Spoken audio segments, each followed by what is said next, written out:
Movie के start में David को दिखाया जाता है जो कि अपने बॉस टोनी को ड्रग सप्लाई करने आया था और इस काम के बदले टोनी डेविड को पैसे दिया करता था। पर डेविड अब इस काम को और नहीं करना चाहता था क्योंकि उसकी वाइफ ने उससे कहा था अगर वो इस काम को नहीं छोड़ेगा तो वो उसे छोड़ देगी। पर टोनी जो है वो डेविड को ये चीज करने के लिए अलाउ नहीं करता और डेविड के पैसे भी नहीं देता। तो इसी बात को लेकर इन दोनों के बीच में छीना झपटी होती है और सिर्फ डेविड के हाथों से टोनी मारा जाता है। तभी वहाँ पे पुलिस आ जाती है तो डेविड भागने लगता है और भागते भागते डेविड विजय सलगांव को देख लेता है पुलिस स्टेशन में कुछ दफना कर बाहर आते हुए। इसके बाद डेविड अपने घर जाता है अपने बीवी बच्चे को लेकर इस गाँव को छोड़कर जाने के लिए, बट तभी वहाँ पे पुलिस आ जाती है और डेविड को वो गिरफ्तार कर लेती है। अब कहानी 7 साल आगे बढ़ चुकी है और डेविड भी अपनी जेल की सजा पूरी कर चुका है तो उसे भी जेल से रिहा कर दिया जाता है। फिर हमें विजय और उसकी फैमिली को दिखाया जाता है जो कि अपनी लाइफ को काफी हैप्पीली जी रहा है और विजय ने अपनी कुछ जमीन को बेचकर एक थिएटर भी ओपन किया है एंड वो एक फिल्म को प्रोड्यूस करने का भी प्लान कर रहा है। पर आज भी जब लोग विजय को देखते हैं तो वो 2 और 3 अक्टूबर के बारे में बात करते हैं कि किस तरीके से विजय ने पुलिस को पागल बनाया। पर विजय इन सब बातों को इतना ध्यान नहीं देता और अपने काम से काम रखता है। तभी हमें पता चलता है कि इनके शहर में एक नया आईजी आया है जिसका नाम है तरुण और ये मीरा देशमुख का काफी क्लोज फ्रेंड है और अब ये समीर के केस को 7 साल बाद फिर से रीओपन कर रहे हैं। तो इसके बाद आईजी सर गाय तोंडे को अपने यहाँ पे बुलाते हैं जिसको 7 साल से सस्पेंड किया हुआ है। इसके बाद गाय तोंडे आईजी सर को समीर के मर्डर केस के बारे में सब कुछ बताता है और ये भी कहता है कि समीर की बॉडी ना मिलने की वजह से विजय सलगांवकर पुलिस के हाथों से बच गया और उनके पास विजय के अगेंस्ट कोई भी पक्का एविडेंस नहीं था। तभी यहाँ पे एंट्री होती है मीरा देशमुख की और वो कहती है विजय बच गया क्योंकि मैंने एक चौथी फेल को अंडर एस्टिमेट किया, पर अब वो फंसेगा क्योंकि उसने एक माँ को अंडर एस्टिमेट किया है। अब मीरा के पास कुछ एविडेंस थे जिसके बिहाफ पे वो इस केस को आगे बढ़ा सकते थे। बेसिकली जब विजय अपनी जमीन बेच रहा था तब मीरा देशमुख ने उस जमीन को शिव कुलकर्णी के नाम पे खरीद ली थी और तब से उसके 2 ऑफिसर शिव और जेनी वहाँ पे रहने लगे एज हस्बैंड वाइफ। एंड इसी टाइम पीरियड में जेनी ने विजय की वाइफ नंदिनी के साथ काफी अच्छी दोस्ती कर ली और उसी का फायदा उठाते हुए जेनी ने नंदिनी और विजय के घर पर हर जगह माइक्रोफोन फिट कर दिए ताकि उनके घर में जो भी बात हो वो उसे सुन सके। बट अभी हाल ही में जेनी ने नंदिनी को अपनी बातों में गोल गोल घुमाकर इस बारे में जानने की कोशिश की कि समीर की बॉडी अब कहाँ पर है। तब नंदिनी कहती कि विजय के अलावा किसी को भी पता नहीं कि समीर की बॉडी कहाँ पर है क्योंकि अगले दिन विजय ने समीर की बॉडी गार्डन से निकालकर कहीं और दफना दी थी। और वो ये भी कहती है कि जब भी वो इस बारे में विजय से बात करने जाती है तो विजय मना कर देता है एंड उसे नहीं बताता। सो अब ये लोग को इतना पता चल चुका था कि विजय ने समीर की बॉडी को कहीं और शिफ्ट कर दिया है तो इन्हें बस इतना ही पता लगाना है कि विजय ने उस बॉडी को अब कहाँ पर दफनाया है। तो आईजी से सभी इवेंट्स को एक के बाद एक एनालाइज करता है कि 2 तारीख की रात को समीर का मर्डर हुआ, इन्होंने उसे अपने गार्डन में दफनाया। फिर अगले दिन सुबह विजय ने समीर की गाड़ी को खाई में फेंक दी। इसके बाद वो गया पणजी फेक एविडेंस प्लांट करने के लिए। फिर वहाँ से घर आया और रात को सब सोने के बाद उसने समीर की बॉडी को कहीं और शिफ्ट कर दी और वो 4:30 बजे से पहले अपने घर वापस आ चुका होगा क्योंकि फिर 5:30 की बस से पूरा परिवार पंजिम गया था। तो इन सब चीजों को एनालाइज करने के बाद आईजी से समझ जाते हैं कि विजय ने समीर की बॉडी को अपने घर के 45 किलोमीटर के रेडियस के अंदर ही कहीं दफनाया है। तो बस इन्हें फाइंड आउट करना है कि वो एग्जैक्ट लोकेशन कहाँ पर है जहाँ पे विजय ने समीर की बॉडी को दफनाया है। तो इन्हें कई जगहों पर खोद के देखा पर इन्हें कहीं भी कोई एविडेंस नहीं मिला। तो इन लोगों ने एक नई स्ट्रैटेजी अपनाई एंड लोगों से कहा कि जो भी समीर के मर्डर के बारे में कोई यूजफुल इन्फॉर्मेशन देगा उसे 5 लाख का इनाम मिलेगा। तो इनाम के लालच में आकर कई लोगों ने इन्फॉर्मेशन दी पर एक भी काम की नहीं थी। पर जब डेविड को इस पूरे मामले के बारे में पता चला तो वो तुरंत जाता है पुलिस के पास क्योंकि उसे पैसों की जरूरत थी और उनसे कहता है कि मैं आपको इन्फॉर्मेशन दूंगा बट उसके बदले में 25 लाख रुपए लूंगा। पहले तो इन्हें लग रहा था कि डेविड बस यहाँ पे पैसों की लालच में आया है, उसके पास कोई इन्फॉर्मेशन नहीं है। बट डेविड की बातें सुनकर उन्हें लगता है कि डेविड के पास जरूर कोई काम की इन्फॉर्मेशन है तो वो भी 25 लाख देने के लिए तैयार हो जाता है। तो पैसे मिलने के बाद डेविड बताता है कि 3 अक्टूबर की रात को वो जब पुलिस से बचकर भाग रहा था तो उसने देखा था कि विजय सलगांवकर पुलिस स्टेशन के अंदर कुछ दफना रहा था और उस टाइम पे पुलिस स्टेशन का कंस्ट्रक्शन का काम चालू था।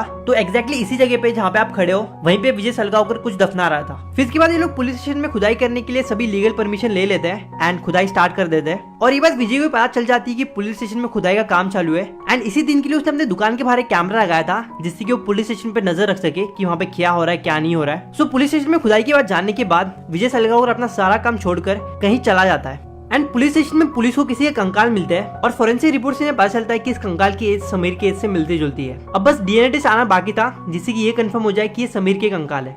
वहीं कोर्ट ने पुलिस को 8 घंटे की परमिशन दी थी विजय सलगांवकर की फैमिली के इंटरोगेशन के लिए और अगली सुबह विजय भी अपनी पूरी फैमिली के साथ पहुंच जाता है पुलिस स्टेशन। बट यहाँ पे आने से पहले विजय ने अपनी फैमिली से कहा था कि कुछ भी हो जाए हमें बस यही कहना है कि इस बारे में हमें कुछ नहीं पता। फिर इसके बाद आईजी सर इन लोगों को वो ऑडियो क्लिप सुनाते हैं जो कि जेनी ने रिकॉर्ड की थी जहाँ पर नंदिनी कह रही थी कि विजय ने उस बॉडी को अगले दिन कहीं और शिफ्ट कर दी एंड फिर इन्हें इनके पड़ोसी शिव और जेनी का सच पता चल जाता है कि वो दोनों पुलिस ऑफिसर है। और आईजी सर विजय से कहते हैं कि डेविड ने हमसे कहा है कि उसने 3 अक्टूबर की रात को तुम्हें पुलिस स्टेशन से बाहर आते हुए देखा है हाथ में फावड़ा लेकर। तो विजय कहता है कि या तो डेविड झूठ कह रहा है या फिर उसने किसी और को देखा होगा क्योंकि हम तो पणजी गए थे सत्संग के लिए। तब यहाँ पे आती है मीरा देशमुख और वो विजय की आगे की स्टोरी कंटिन्यू करती है कि ये लोग ने वहाँ पे सिनेमा देखा, पाव भाजी खाई एंड वगैरह वगैरह। बट अभी विजय उसका परिवार सच बताने के लिए तैयार नहीं था तो इंटरोगेशन को थोड़ा टफ किया जाता है एंड गाय तोंडे समीर के परिवार को मारते हुए पूछने लगता है कि समीर को किसने मारा। तो विजय आजी सर से रिक्वेस्ट करता है कि सर प्लीज ऐसा मत करो। एंड उसी बीच विजय की बेटी अंजू को एंजाइटी अटैक आता है। तो विजय कहता है कि सर ये सब रोक दो प्लीज, जल्दी डॉक्टर को बुलाओ, मेरी बेटी की तबीयत खराब है, मैं आपको सब सच बताने के लिए तैयार हूँ। फिर इसके बाद विजय अपना कन्फेशन देता है जिसमें विजय बताता है कि 2 अक्टूबर को नंदिनी और उसके बच्चे कहीं बाहर गए थे और जब वो शराब पी के रात को घर जा रहा था तो देखता है कि कोई चोरी छुपे उनके घर में घुसने की कोशिश कर रहा है। तो उसने वहीं पास में पड़े हुए एक रॉड को लिया और उस पर अटैक किया, बट वो लड़का झुक जाता है एंड वो सलाह उसके सर पे लग जाती है। और जब विजय उसके पास जाके देखता है तब तक वो लड़का मर चुका था और ये चीज देख के वो काफी डर गया, इसलिए उसने उस लड़के की बॉडी को अपने गार्डन में दफनाया क्योंकि नंदिनी और उसके बच्चे जल्दी घर आने वाले थे। और फिर अगले दिन रात को उसने उस बॉडी को पुलिस स्टेशन में दफना दिया क्योंकि वहाँ पे उस बॉडी को कोई ढूंढ नहीं पाएगा। तो विजय ने तो अपना कन्फेशन दे दिया था, बट मीरा देशमुख फिर भी सेटिस्फाइड नहीं थी। वो चाहती थी कि विजय के साथ उसका पूरा परिवार जाए जेल में क्योंकि वो लोग समझ चुके थे कि विजय ने स्टोरी को थोड़ी ट्विस्ट कर दिया है। अब अगले दिन जब कोर्ट में जजमेंट मिलने वाला था, कहता है कि उसका जो कन्फेशन है वो पुलिस ने उससे जबरदस्ती रिकॉर्ड करवाया है टॉर्चर करके।